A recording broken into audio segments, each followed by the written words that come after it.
Hi friends, நான் உங்கள் Jackie பேசுகிறேன். ஜெக்கே உலக அன்பர்கள் அனைவரும் தமிழகம் எங்கும் இருக்கும் அனைத்து தமிழ் மக்களும் நலமாக இருப்பீர்கள் என்று நம்புகிறேன். ஆண்டவனை பிரார்த்திக்கிறேன். மற்றபடி இன்றும் சிஎம் விஜய் அவர்களை பற்றித்தான் பேச வந்திருக்கிறேன். என்னவென்றால், இந்த அவர் பதவி ஏற்ற நாட்களிலிருந்து இந்த 3 நாளும் விடியல் நமக்கு நலமாகத்தான் விடுகிறது. எழுந்தவுடனே நல்ல விஷயங்களை பற்றி கேள்விப்படுகிறோம்.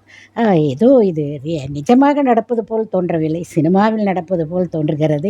அடுத்தடுத்து என்பார்களே, அதுபோல் நடந்து கொண்டிருக்கிறது. அதனால் மகிழ்ச்சியின் எல்லைக்கே மக்கள் அனைவரும் போய் கொண்டிருக்கிறார்கள்.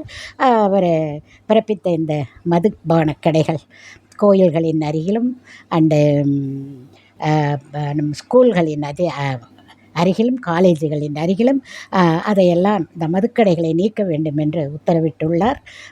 717 அதுபோல் கடைகள், அத்தனை கடைகள் சரியாக தெரியவில்லை, அத்தனை கடைகளையும் மூடச் சொல்லி உத்தரவிட்டிருக்கிறார்.